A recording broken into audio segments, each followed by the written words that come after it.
माझ्यासोबत आमदार महेश सावंत आहेत। महेशजी, खरं तर काल सुहास कांदे जे शिंदेंच्या पक्षाचे आमदार आहेत त्यांनी सत्तेतले छगन भुजबळ आणि समीर भुजबळ यांच्यावरती आरोप केलेले आहेत, भ्रष्टाचाराचे आरोप केले आहेत। अन्न व नागरी पुरवठा या खात्यामध्ये 5,000 कोटींचा भ्रष्टाचार जो आहे तो केलेला आहे आणि 4,000 ज्या निविदा आहेत त्या रद्द करण्याची देखील त्यांनी मागणी केलेली आहे। सत्तेमध्येच अशा पद्धतीची झुंपलेली पाहायला मिळते। खरं तुम्ही सगळ्यात भ्रष्टाचार डिपार्टमेंट असेल तर तो तुमचा छगन भुजबळ अन्न नागरी पुरवठा न दिसणारा भ्रष्टाचार आहे, न दिसणारा। बाकीचा रस्ता विस्ता तर दिसतो, परंतु हे कोण बिचारे गरीब लोकांना अन्नधान्य देतात त्याच्यामध्ये एवढी दगडी असतात, म्हणजे 2 किलो जर गहू तांदूळ घेतलं अर्धा पाऊण किलो दगडी असतात, म्हणजे आणि क्वालिटी तर बघाल तर तुम्ही क्वालिटी आपण म्हणजे बिचाऱ्या जनावरांना घालतो ना तशी तांदूळानी असते। आणि बिचारे गरीब लोक काय बोलत नाही, चला मिळते त्याच्यामध्ये हे करून घेऊया, परंतु ते शिधा वाटप अधिकारी किंवा त्यांचे सगळे एक टेंडर प्रोसिजर अतिशय म्हणजे सत्तेतला आमदार का आम्ही सुद्धा मी मागच्या 2 वर्षापूर्वी पूर्ण भ्रष्टाचार काढला। म्हणजे तुम्हाला सांगतो जो माल नेतो आणतो ना त्या टनावरती पण पैसे कमवतात पेट्रोल डिझेलवरती, म्हणजे एवढा भ्रष्टाचार। पण तू काय उत्तर मंत्री महोदयाने अजून एक उत्तर दिला नाही त्याच्याबद्दल। शोकांतिका आम्ही एवढा विभागासाठी भांडतो सगळा करतो, पण तू कुठली दखल घेतात, साधा एक आम्हाला पत्र सुद्धा देत नाहीत की बाबा आम्ही तुमची दखल घेतली, त्याच्यावर सोल्युशन तर आयुष्यात काढू शकत नाही। बाकी रस्ता धावतात इकडनं 59 मिनिटात पूर्ण मुंबईमध्ये फिरणार, सगळं करताय, हे सगळं करताय कोणासाठी? सर्वसामान्य लोकांसाठी नाही। गाड्याने कोण फिरणार आहे? ज्याची ऐपत आहे तोच फिरणार आहे। मग सर्वसामान्य लोकांच्या काय आहे? आज बिल्डिंग आम्ही म्हणतो SRAचा प्रश्न हाती घ्या, 33/7च्या आमच्या इथे 25 इमारती देशोधडीला लागले, त्यांना भाडं नाही, बिल्डरकडे भाडं नाही किंवा भाडं देत नाही, त्यांना घर कधी मिळणार? ते आता बिचारे डोंबिवलीपासून आता विरारपासून आता गावाला गेलेत, पालघरपर्यंत लोक गेलेत भाड्याने, कारण पैसेच नाही ना। आता मुंबईत राहू शकत नाही म्हणून 5-10 हजारामध्ये कुठे मिळतात तिथे कसं तरी जीवन जगतात आहे। आमच्या सरकारला एवढीच मागणी आहे की बाबा हे सिद्धिविनायकला 500 कोटी देत आहे, ह्याला 7,000 कोटी देत आहे, त्याला 10,000 कोटी खर्च करताय, करा, परंतु सर्वसामान्य लोक कसे जगतात हे कधीतरी रस्त्यावरती फिरा।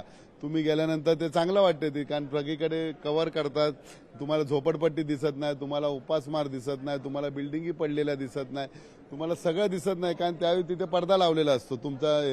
म्हणून तू मुख्यमंत्री किंवा त्यांच्या मंत्रिमंडळाला एवढीच विनंती आहे की महाराष्ट्राला गतिमान करा। महाराष्ट्र बदनाम का होतोय?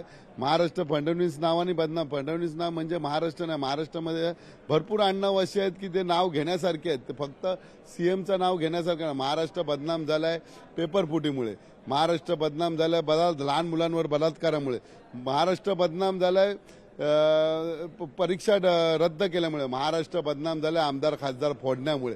त्यामुळे महाराष्ट्र बदनाम का होतंय फडणवीस साहेबांना आम्हाला गपचूपमध्ये सांगावं लागेल। फक्त काय सीएमचा आम्ही मान ठेवतो, त्यांना कोण क्रॉस करत नाही बोलताना म्हणून, नाही तर त्यांना महाराष्ट्र कसा बदनाम झालाय ते सांगू। महाराष्ट्र फक्त मिसिंग लिंकमुळे बदनाम नाही झालं। मिसिंग लिंकला त्यावेळी पृथ्वीराज चव्हाणांनी 3-3.5 करोडचा खर्च होता, त्यावेळी त्यांनी सांगितलं की एवढा मोठा बजेट आम्हाला नाही जमणार। आज तुम्ही 1 किलोमीटरचा किती 7 का 10 किलोमीटरचा 15 किलोमीटरचा मिसिंग लिंक आहे, भले अर्धा पाऊण तास वाचतोय, लोकांचा अर्धा पाऊण तास वाचतो, आम्ही मान्य करतो की विकास झाला पाहिजे, दळणवळण फास्ट झाली पाहिजे, त्यामुळे बिझनेस वाढतो, सगळा वाढतो, परंतु 1 किलोमीटरला किती कोटी खर्च झालाय ह्याचा पण गणित त्यांनी सांगावं लोकांना की लोक कशी राहतात आहे काय त्यांच्या। पहिला तुम्ही माझ्या मते म्हणजे एक सामान्य आमदार म्हणून तुम्हाला विनंती करतो की ह्याच्यामध्ये जो कोण कॉन्ट्रॅक्टर निविदा होता त्यांनी किती कोणाला किती कमिशन दिलं, काय झालं त्याची श्वेतपत्रिका काढू दे, किती खर्च झाला काय झाला त्याचा लोकांना कळू दे ना।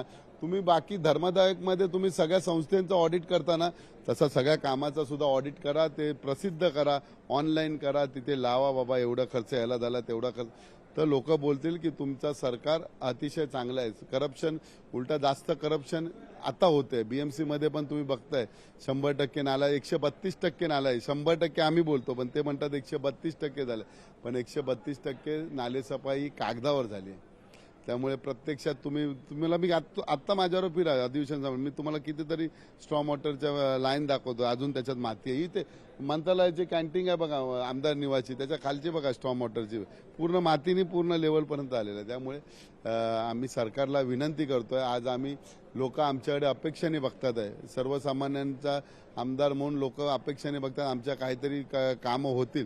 आज तुम्ही सांगतो मेट्रोचं काम 5 वर्ष मुलांना खेळायला मैदान नव्हता, नरदुल्ला टँक मैदान 5 वर्षात तुम्हाला करायचे होते, तर त्याच वेळी मेट्रोमधूनच प्रोव्हिजन करून तिथे अंडरग्राऊंड करायला. परंतु नवीन नवीन कमिशन, नवीन नवीन टेंडरमध्ये किती कमिशन मिळणार त्याचे प्रत्यय बघा. आता 6 महिन्यापूर्वी पूर्ण काम झालं, आता त्याच्यावर निविदा काढल्यात परत 100-150 कोटीचे अंडरग्राऊंड पार्किंग. तेव्हाच जर केलं असतं तर 100-150 कोटी बीएमसीचे वाचले असते. मुद्दे आहेत खरं तर सावंतजी, कारण सत्तेमधलेच आता हे आमदार नेते एकमेकांवरती अशा पद्धतीचे आरोप करतायत भ्रष्टाचाराचे. एकीकडे आता ह्याच प्रश्नावरती छगन भुजबळांना विचारला तेव्हा न्याय प्रविष्टामध्ये हे सगळं प्रकरण आहे आणि ते माझे मित्र आहेत म्हणून अशा पद्धतीचे आरोप त्यांनी केलेत, अशी उत्तरं जी आहेत छगन भुजबळांनी दिलेत. काय झालं हल्ली असे झाले आहेत की एकमेकाच्या आमदारांना कोंडीत पकडायचं काम चाललंय. त्रिस्तरीय सरकार आहे, त्यामुळे भाजपवाले शिंदे गटांना टार्गेट का. आज तुम्ही त्यांचा प्रस्ताव बघा 293चा पूर्ण शिंदेच्या अगेन्स्ट आहे, एकनाथ शिंदे साहेबांच्या अगेन्स्ट आहे, कारण ते युडी त्यांच्याकडे होता. अशा प्रकारचं ते सध्या काम चाललेलं आहे. एकमेकाच्या विरोधात किती पुरावे मिळतील काय, पण सर्वात मुख्यमंत्री हुशार आहेत, ते आपल्या पक्षाचा कुठला वीक पॉईंट देणार नाही. त्यामुळे ते ह्या बाकीच्या पक्षांचे वीक पॉईंट शोधत आहे आणि त्याच्यावर बदनाम करत आहे.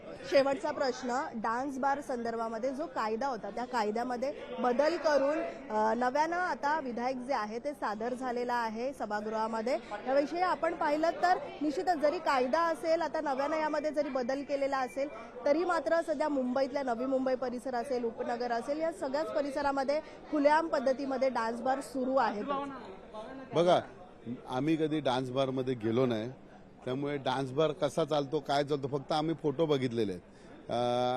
असे डान्स बार आहेत ज्यांना 11:15 11:30 नंतर लेडीज ठेवू शकत नाही, परंतु 1:30 2-2 वाजेपर्यंत मुंबईमध्ये ठेवतात. पनवेलमध्ये तर सकाळी 4 वाजेपर्यंत असतो, 5 वाजेपर्यंत असतो. हे कुठेतरी डान्स बार म्हणजे डेलीचा इन्कम आहे, राज्यकर्त्यांचा डेलीचा इन्कम आहे. हा डेलीचा इन्कम पेटी कॅश ते कमी कसे करणार, म्हणून तुम्ही द्या ना स्थानिक तिकडच्या एखाद्या एसपीला रिटायर हे करा, सस्पेंड करा, इकडच्या डीसीपीला सस्पेंड करा, स्थानिक पोलिसाच्या सिनियरला सस्पेंड.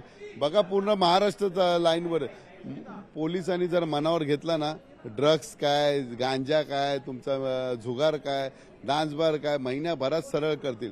परंतु पोलिसांना पण पैसे पाहिजे असते आणि राज्यकर्त्यांना पण पैसे पाहिजे असतात. शेवटचा दिवस आहे पावसाळी अधिवेशनाचा. अगदी एवढ्या 3 आठवड्यामध्ये निश्चितच सर्वसामान्यांचे जे मुद्दे तुम्ही मांडलेत, मग कायदा व सुव्यवस्था असेल, शेतकऱ्यांच्या कर्जमाफीचा असेल किंवा इतर मुद्दे असेल, बेरोजगारी असेल, या सगळ्या मुद्द्यांवरती निश्चितच पाहिजे तशी समाधानकारक चर्चा झालेली आहे का?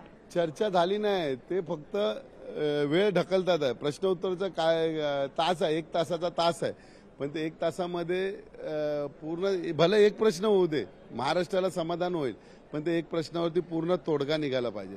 परंतु तोडगा निघत नाही. अध्यक्ष महाराज पुढे ढकलतात, नाही लवकर घ्या लवकर घ्या. अरे पण त्याच्यावरती तोडगा निघत नाही. त्याच्यानंतर मी मागे एक लक्षवेधी नागपूरच्या अधिवेशनाला टाकलेली, त्याचा अजून नीट ती लोक अजून येतात आहे. मंत्री महोदयांनी एकदा मीटिंग घेतली, आता 10 वेळा मी सातत्याने फोन करतोय, आता घेतो, त्यांना वेळ नाही. अशा परिस्थितीची सध्याची राजकारण आहे. तुम्ही एक प्रश्न हातात घेतला तर तो सोडवा आणि त्याला लोकांना न्याय द्या, एवढीच आमची विनंती आहे. खूप धन्यवाद. व्हिडिओ जर्नलिस्ट राजेश मनियारसह मीनाक्षी म्हात्रे, लोकशाही मराठी, मुंबई. लोकशाही मराठी ऐका, पहा, जागरूक रहा.